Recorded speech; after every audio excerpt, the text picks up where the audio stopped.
waxaan rabaa inaad ila wadaago hal qiso kadibna geedka aan kugula talinayo ee aan ku leeyahay isticmaal inaad isticmaashid. geedka aniga kuma dhihin, ilaahay subxaanahu wa tacaala ayaa quraankiisa kugu soo dejiyay. nabi maxamedna sallallahu alayhi wasallam wuxuu kugu soo dejiyay sunnadiisa, bimacnaa waxa lagu uu ku sheegay sunnadiisa labada waxyi ee ilaahay noo soo dejiyay oo quraanka iyo sunnada nabi sallallahu alayhi wasallam ayaa lagu sheegay labadaba. qof walbana wuu yaqaanaa, laakiin waxaan rabaa inaan qasiir intaan kula wadaago faa'iidada uu leeyahay kadib aan kula wadaago. mar dhaxdaas taqriiban 2 wiil ka hor ayaa waxa dhacday, waxa la keenay qof xanuunsan. kadibna quraan kadib waxaan siiyay malab ayaan siiyay.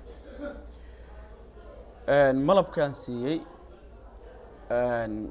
طبعا quraan baa ku jiray oo de markan qofka malabka siinayo laazim quraan baa de aan saara. laakiin waxaan rabaa inaan kula wadaago markii labadooda la isku daro malabka iyo quraanka faa'iidada ay leeyihiin. gabadhu marka hooyo Soomaaliyeed baa waxay ka sheegaysay in makaanka ay aad uga dhiban tahay ama makaanka dhifar badan uu ka jiro. sidoo kale hurdalaan waan dhimanayaa, maxay ahayday yani dhibaato aad u fara badan bay gabadhaas aad uga cabanaysa. marka malabkii baan siiyay maalmaha kamid ah. marka waxa dhacday waxa ka dul hadlay waxyaalahan jimanka ah, khaasatan jin iyadoo socoto ay ku istaagtay. jinka marka uu hadlayo, bimacnaa gabadha ka hadlay wuu ooynaya. marka waxaan ku yidhi maxaa ku dhibay, iyadoo malab may dhihin, laakiin suntii aadna siisay baa ilmaha naga dishay. ilmaan meesha ku dhalay intaas sanan ku jira, suntii aadna siisay ayaa ilmihii iga dishay oo anigana tacbaan baan ahay. ilmahaygeena midna waa dhintay, midna naftaa ku sii daba yar. bal u fiir subxaanallah. adisha ka dheer kadib marka waxay yiraahdeen malabka ayaa aad noo dhimo. wax kasta geed kastoo la sheego quraanka marka laga yimaado shay malab nooga daran maanan arkin. maxaa yeelay caloosha wax kasta horta waxay dhaheen wax kastoo calool laga cuno wuu noo daran yahay, laakiin ka u daran oo calool inta loo cuno qofka uu isticmaalo oo caloosha soo gala waxay dhaheen waa malabka. mar allaala markuu caloosha soo galo wuxuu naga dhigaa mid dhintay iyo mid cararay iyo mid gubtay iyo hoog iyo ba guryaha nagu saa u baabiya.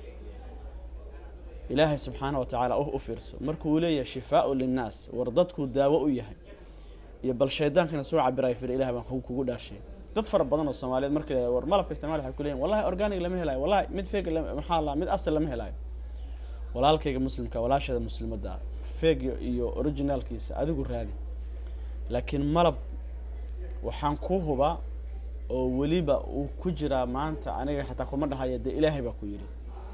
laakiin waxaan kugu sii adkeyn, waxaan ku hubaa maanta dhibta aad la dhibantay haddaad malab u isticmaasho oo waliba aad quraan adigu ku akhrisato ama lagu akhriyo, wallahi sawalla ilaahay ma hubo.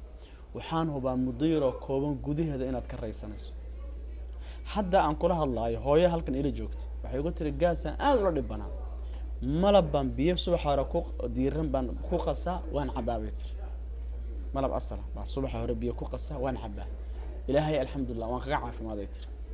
u fiirso inuu maanta qof walaalka ah oo kula wadaago oo ku yiraahdo waan ku caafimaaday oo adiga aad qiil raadiso xagaan organic ka hela.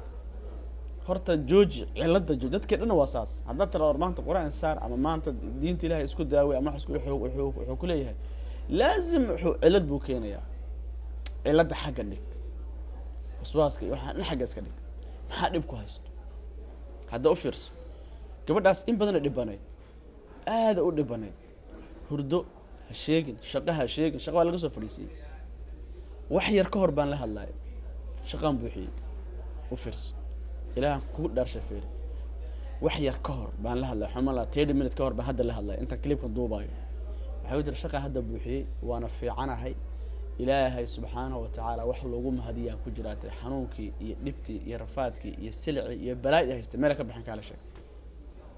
awal waa dhimanaya, guriga kama baxayo, isku ooynaysa, rafaad oo dhan, xanuun oo dhan, hurdo la'aan, dhib oo dhan.